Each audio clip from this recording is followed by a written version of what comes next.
Olivia to talk about the importance of local farming. Hello, I'm Esme, and I'm Olivia Kingery, the owner and co-owner of Pileated Farms. How did you get started here? So we will be 1 year old on May 7th, and it was kind of luck of the draw. We knew the farm that previously owned the farm, and so they put it up for sale, and we hopped in. It was the type of thing where we knew we found home. Yeah, So it's not just a farm, it's our homestead, it's, the rest of our lives. So. That's really exciting. What's your background? So I got 2 degrees in English from NMU. I taught a 111 and 211 class, and so I do environmental writing. I also worked on a farm just like 10 miles over for 3 years, so that was my farm background. That's really cool. How did you choose the name Pileated Farms? So they're our favorite bird, I would say. If you've never seen one, they're massive. Even if you've seen one, I think when you see them again, you're like, holy crap, they're huge. And so we knew we liked the name, and we chose it before we moved here, but then we got lucky and they were pileated woodpeckers on the farm. So that's really exciting. They're very cool birds. They're super, super cool. What are your current goals here?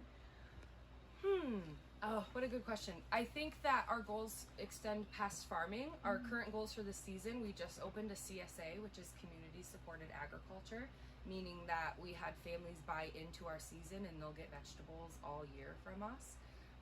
And so my current goal is to just rock that and do it well. But our long-term goals, we hope to have a writing residency on the property as well as a ceramic residency.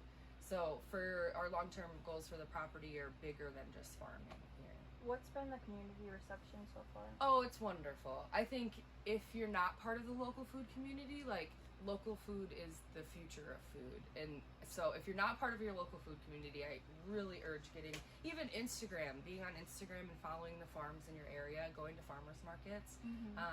The food community is wonderful.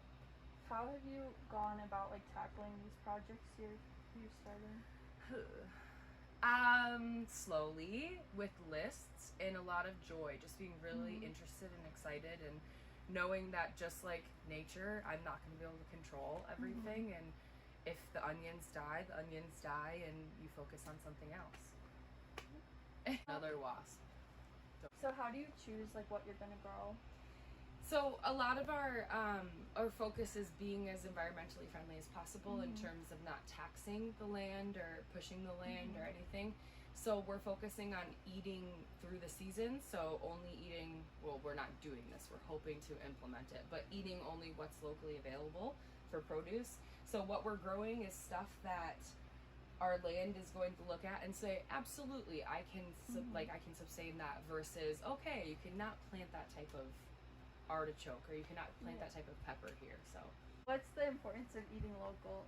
So like I said before, the future of food is local, and I mean that because most of the food on the grocery store shelves have just traveled more miles than I will in a year, travel more miles than the usual family will in an entire year's trip. And so when you're thinking about local food, you're thinking about a larger part of the community and supporting the earth and helping right those wrongs that we've done. Yeah. Food is so commercialized, and you can get all of the products you love locally mostly. What are the environmentally conscious steps you're taking here? So we don't use any pesticides, herbicides, fungicides, none of it. We use water and a organic concentrate if we have to use it. It's a soap, an organic soap. But everything we do is thinking of the impact, not just of this generation, but 7 generations ahead. How are we impacting the next people who will be on this land after us 100 years from now? That's really cool. Yeah. Have there been any challenges you faced because of that?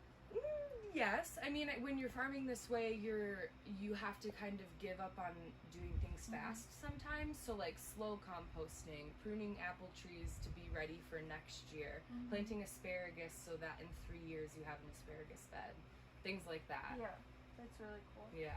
What's your favorite dish that showcases local ingredients?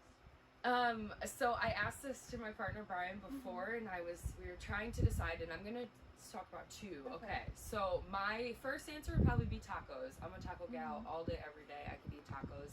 But when you're eating tacos, you have the local beef. Case Country Farm has the best beef around, the Devoots as well. But then you have the lettuces you're growing yourself, cilantro, onions, pickled radishes, all the toppings that you labored for and loved. That's why I love tacos. But the second answer would be spaghetti with a pasta sauce, because the tomatoes are probably one of the biggest benefits of farming. I mean, like an heirloom tomato in your hand. All of those little tiny guys will grow hundreds of pounds of tomatoes. And then homemade pasta. Can't really beat that. That's really cool. I've always wanted to try making homemade pasta. It's so easy. You don't need a machine. I mean, like, my recipe is literally a cup of flour and 2 eggs. Mix that up, knead it out, and you got pasta. I might have to try that. You should try it. Okay. Thank you so much. You're welcome. Okay.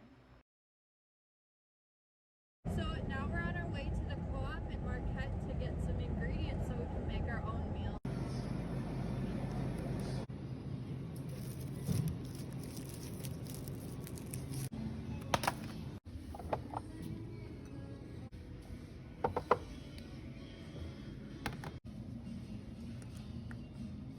Oh no.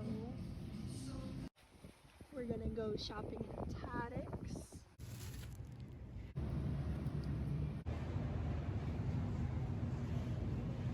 So I just got back inside and we got all our groceries, and I realized I didn't get a chance to show Beverage Cat. Here he is with his money and his iced tea and juice. So You're peeling them? yeah, I had to peel them Why? for shepherd's pie. That sucks. Why? Because the skin is good. Me almost cutting off my finger. I want a lot of this. Ew! At least it'll be on video. At least it'll be on video. You cutting your finger off. I almost did right there. At least this is why I couldn't finish my video. Your finger is just in the... I know, I saw it. Okay, you're done. You ready? My really bad cutting skills. Maybe you should use the right knife. Might help. Leave me alone. Thought you were a professional. No, I'm so bad. My really bad potatoes. Why are you dicing them? You can end it. Oh.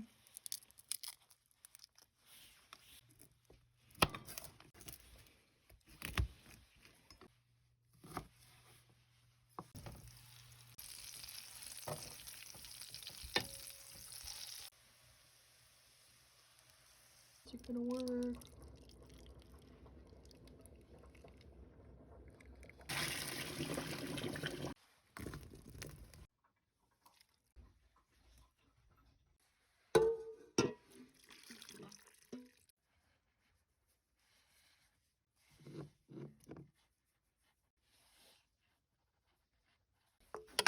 Start by breaking off the stem, and we take this and peel it. We ended up with this, and then I just went around the edges and like took off the parts that looked nasty. So we have this, and now we're gonna chop it up, and I want decent sized chunks. We get this meaty texture from it, so we want these nice chunks, and we're gonna cook that down further, and it's gonna shrink a lot. There's a lot of moisture in here right now, so as we cook it, it's gonna get smaller. But we end up with add some avocado oil in, and then we're just gonna wait for this to heat up a bit. So we let this oil heat up for a few minutes, and now we're adding all of these in. So people say don't add salt to mushrooms while they're cooking, but I think they're wrong. So now we're gonna add a little bit of cayenne pepper in, just so it has a little bit of heat to it, but not too much. And then mushrooms soak up a lot of oil, so we're just gonna add in extra oil as we go, as it looks dry, because we don't want the mushrooms to get weird. Now we're gonna add in a little bit of onion powder. It's really important that we layer all of the seasonings on everything, otherwise we're gonna end up with like a bland component, and you do not want to bite into a flavorless mushroom. It's really not gonna be great. Now I'm gonna add in some smoked paprika because I like paprika. It smells really good right now. This is one of my favorite things ever. It is black garlic. It's fermented. It's from Trader Joe's, and I add it to everything. So these are almost done now, and I'm just gonna add a little of this tamari. It helps add like that nice umami flavor that we miss from doing a lot of vegetarian dishes, but the mushrooms are really good for that, and then when you layer it with other umami flavors, it really builds like nice flavor.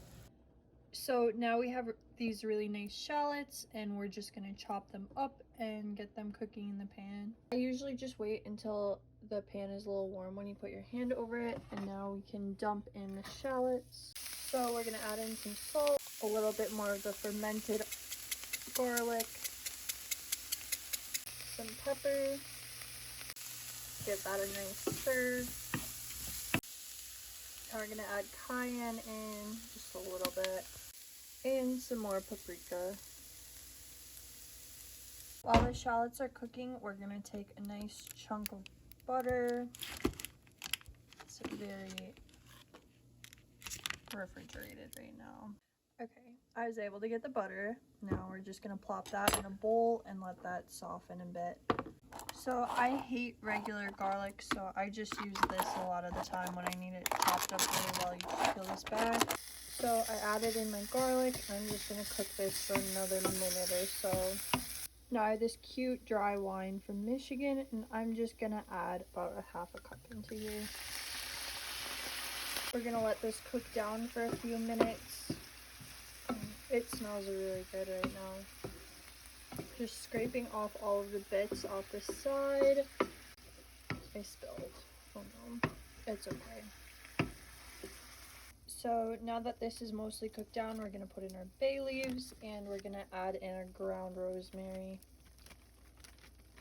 Now we're gonna take our veggie broth, and we want around a half a cup again.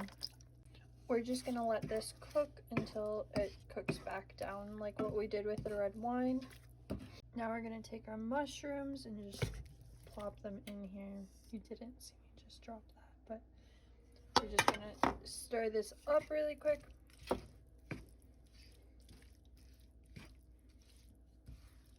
So we have all this fresh thyme here. I just washed it really well.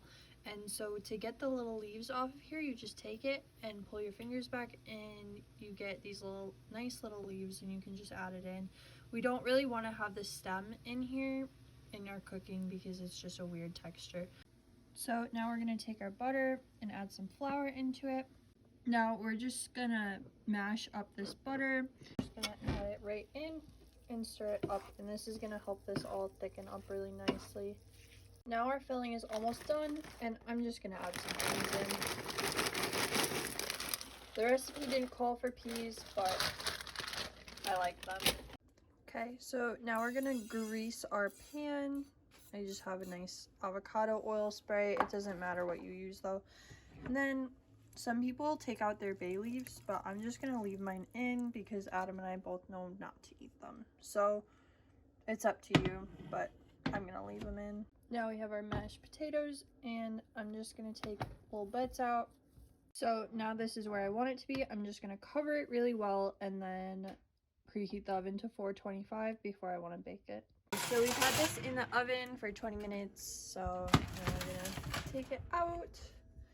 And okay, so now I have my little spoon and my cute little fish bowls. Just gonna get a fork and a spoon.